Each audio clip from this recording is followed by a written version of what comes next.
परमेश्वर आहे असे म्हणणारी आपली भारतीय संस्कृती पशु पक्षी प्राणी कीटक वनस्पती वृक्षवेली अशा सर्व घटकांनी ही सृष्टी समृद्ध बनली आहे. असं म्हणतात की इथल्या प्रत्येक जीवाला आपली स्वतःची एक भाषा आहे.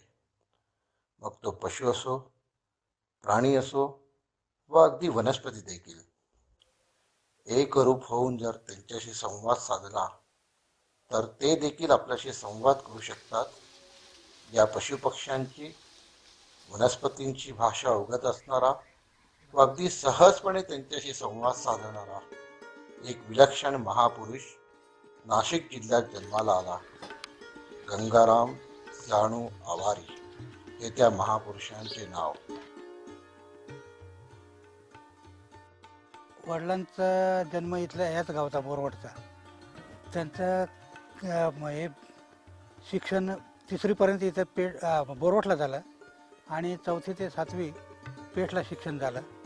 36 साली ते 7वी पास झाल्यानंतर जातेगावला त्यांनी काही दिवस काम केलं. त्याच्यानंतर लोकल बोर्डाच्या 2 शाळांवर काम केलं. त्यातल्या एक शाळा बोरवडमधली इथंही काम केलं त्यांनी.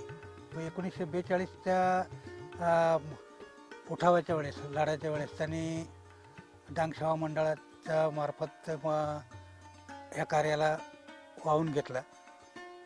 नंतर 42च्या दुष्काळात नाशिक जिल्ह्यात दुष्काळ निर्माण झाला होता. पेठमध्ये सुद्धा फार परिस्थिती बिकट होती. अशा याच्यात त्यावेळेच्या काँग्रेस पक्षाने दुष्काळ निवारणाचं कार्य हाती घेतलं. ते धान्य कोष तयार केला. दुष्काळ निवारण होईपर्यंत हे कार्य त्यांनी पूजनीय ठक्करबापांच्या मार्गदर्शनाखाली, त्यावेळेस त्या ठक्करबापांनी इथं भेट दिली पेठमध्ये. त्यावेळेस हे तरुण कार्यकर्ते म्हणून यांना ते काम करायला सांगितलं.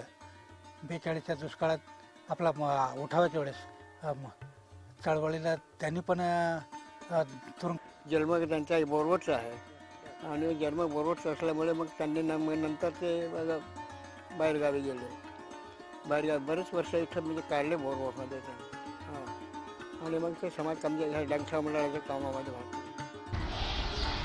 डांग सेवा मंडळाच्या माध्यमातून आवारी गुरुजींनी आपल्या सामाजिक कार्याचा श्री गणेशा केला. गुरुजी अनेक वर्षे वनवासी कल्याण आश्रमाचे महाराष्ट्र प्रदेशाचे अध्यक्ष होते. या माध्यमातून त्यांनी केवळ महाराष्ट्रातीलच नव्हे तर संपूर्ण देशभरातील कार्यकर्त्यांचे प्रबोधन केले. आवारी गुरुजी, त्यामुळे मला डांग सेवा मंडळामध्ये 50 साली म्हणजे व्हर्नाक्युलर फायनल म्हणजे 7वी इयत्ता सुटलो आणि त्यांनी आपल्या सहवासातील हे गवळी गुरुजी त्यांनी आम्हाला डांग सेवा मंडळामध्ये शिक्षक म्हणून लावून घेतलं. ते सुपरवायझर होते डांग सेवा मंडळाचे. त्यावेळेला शिक्षणाचाच काळ हा त्यांनी हाताळला.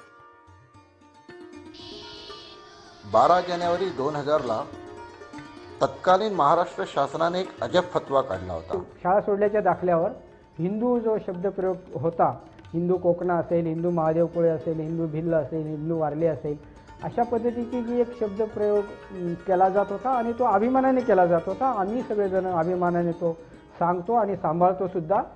हिंदू असा शब्दप्रयोगाचा उल्लेख न करता शाळेचा दाखला देण्यात यावा, जातीचा दाखला देण्यात यावा अशा पद्धतीचे सर्क्युलर आहे. त्यावेळेचे आदिवासी विकास मंत्री मधुकरराव पिचड हे त्यावेळेला आदिवासी विकास मंत्री होते आणि त्यांना जाऊन आपण निवेदन दिलं. त्यावेळेला पिचड साहेबांनी शब्द दिला की गुरुजी तुमचं म्हणणं बरोबर आहे आणि आपण सगळेजण हिंदू आहोत. आपल्या देवता हिंदू देवदेवता जे आहेत सगळ्या पूजा पद्धती आहेत.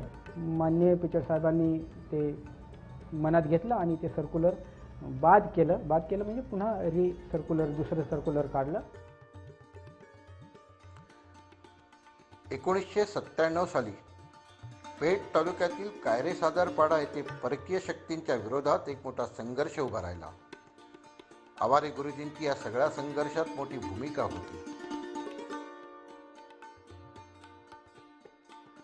जेव्हा तिथं डोंगरच्या मावल्या हा एक कार्यक्रम त्यांना करायचा होता, पण कळत न कळत जे काही त्याच्यामध्ये जी काही 2-5 कुटुंब त्या गावाला मला वाटतं ख्रिश्चन झालेली होती, आणि त्यांनी तो मुळात त्याला गोष्टीला विरोध केला की तुम्ही जी वर्गणी टाकाल किंवा जो कार्यक्रम कराल त्या कार्यक्रमाला आम्हाला मुळात वर्गणी द्यायची नाही आणि त्या कार्यक्रमामध्ये आम्ही सहभागी होणार नाही, असा जो जेव्हा त्यांचा कडून तो शब्द आला आणि त्याच्यानंतर त्या गावामध्ये थोडा वादविवाद झाला.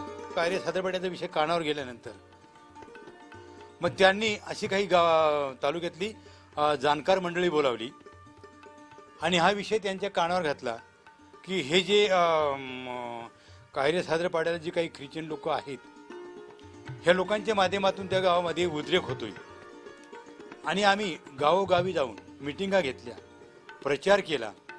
मग सर्वतोपरी भजनाच्या माध्यमातून, प्रबोधनाच्या माध्यमातून अनेक प्रकारे आम्ही लोकांना पटवून सांगितलं, आणि अशी तारीख ठरली 5 जानेवारी 1999 एक मोठं विशाल हिंदू संमेलन विश्व हिंदू परिषदेच्या माध्यमातून या ठिकाणी भरवण्यात आलं. आवारी गुरुजी जनजाती समाजाचे श्रेष्ठत्व सिद्ध करण्यासाठी सतत चिंतन करणारे अभ्यासक व संशोधक होते.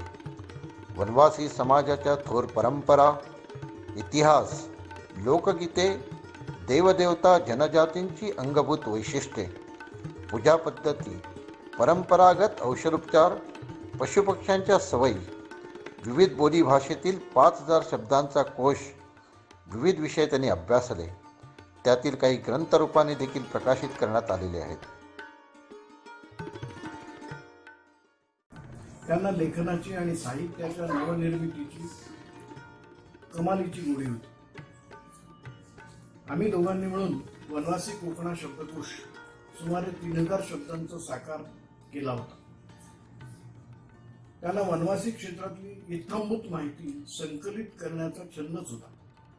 त्यांचं शिक्षण जरी मर्यादित होतं तरी ज्ञानाने आणि लेखनाने भरलेल्या त्यांच्या वह्या आज त्यांनी मागे ठेवलेल्या आहेत. आवारी गुरुजी हिंदुत्वाचे प्रखर अभिमानी होते. 2003 साली नंदुरबार येथे झालेल्या हिंदू आदिवासी अस्मिता संमेलनात आपल्या उद्घाटनीय भाषणात त्यांनी याबाबतची स्पष्ट भूमिका प्रकट केली होती. ते म्हणाले होते, आदिवासींचा प्रमुख देव हा देव महादेव भगवान श्री शंकर आहे. महादेवाची अर्धांगिनी पार्वती माता जगाची माता आहे, अशी आदिवासींची श्रद्धा आहे, भक्ती आहे. सर्वच त्यांची आराधना करतात. हिंदूंचा हाच प्रमुख देव आहे. असे असताना आदिवासी हिंदू नाहीत हे कोणत्या आधारावर सांगितले जात आहे की देशी शक्तीच्या आहारी जाऊन काही संघटनाचा अपप्रचार करीत असतात. त्यांचा हा भेद उधळून लावला पाहिजे.